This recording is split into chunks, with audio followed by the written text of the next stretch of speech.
अब तक जो देखा वो सब ट्रेलर। यहाँ से आपकी 5 मिनट की ये स्टोरी है और रियल स्टोरी है। 150 साल बाद ठाकुर जी यहाँ से ब्रिज वापस चले जाएंगे। आप अभी जहाँ पे खड़े हो, ये पहले सीहाड़ गांव था। नाथ द्वारा इनके आने से पड़ा। औरंगजेब का जब हमला हुआ, मथुरा वृंदावन गिरिराज जी वहां से ये पलायन करते करते इस गांव में आए। बीच में बहुत सारे गांव पड़े, किसी भी राजा ने इनको शरण नहीं दी क्योंकि सब औरंगजेब के अधीन हो गए थे। आपने बुक और पुस्तकों में पढ़ा है, मेवाड़ कभी किसी का गुलाम नहीं रहा है। यहाँ आते आते इस गांव में रथ का पहिया कीचड़ में फंस गया, ना तो आगे जाए ना पीछे जाए। ये है गंगाबाई जो श्री कृष्ण से रूबरू बात करती थी। पीछे हैं ब्रिजवासी, ये है पंडित दामोदर जी और ये मेवाड़ के राजा राज सिंह। यहाँ से 28 किलोमीटर दूर एकलिंग जी महादेव का मंदिर है।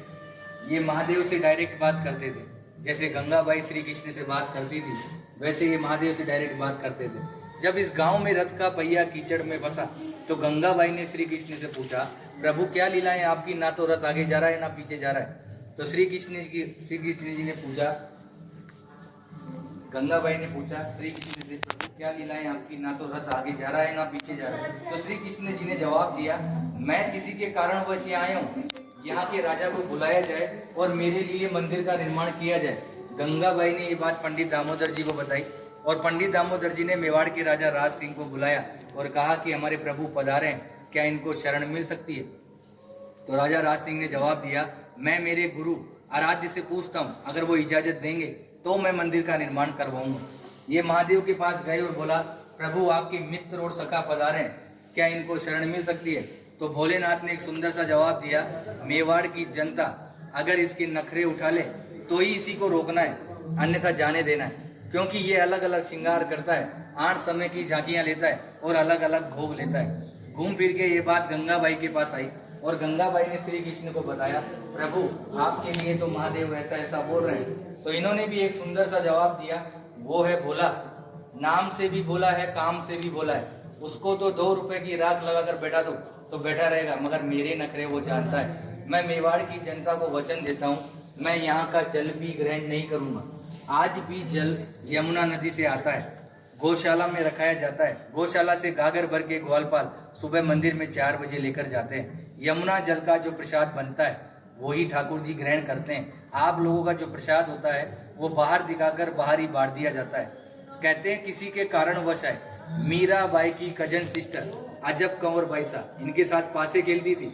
श्री कृष्ण को पता थी कि आज मेरे साथ ये पासे क्यों खेल रही है, मगर श्री कृष्ण जी जान चला के हारते गए और अजब कंवर बाई सा को जिताया और बोला कि मांग तुझे क्या चाहिए। तो अजब कंवर बाई सा ने कहा कि आप मेरे मेवाड़ में पधारिए। आज 350 साल हो गए ठाकुर जी को यहाँ विराजते हुए। 150 साल बाद अपन भी जीवित रहे कि ना रहे, ये वापस जतीपुरा चले जाएंगे। आज भी निज मंदिर में रथ रखा हुआ है, नाथद्वारा के मंदिर में गेट नंबर 2 के पीछे। वो कांच में बिल्कुल पैक है।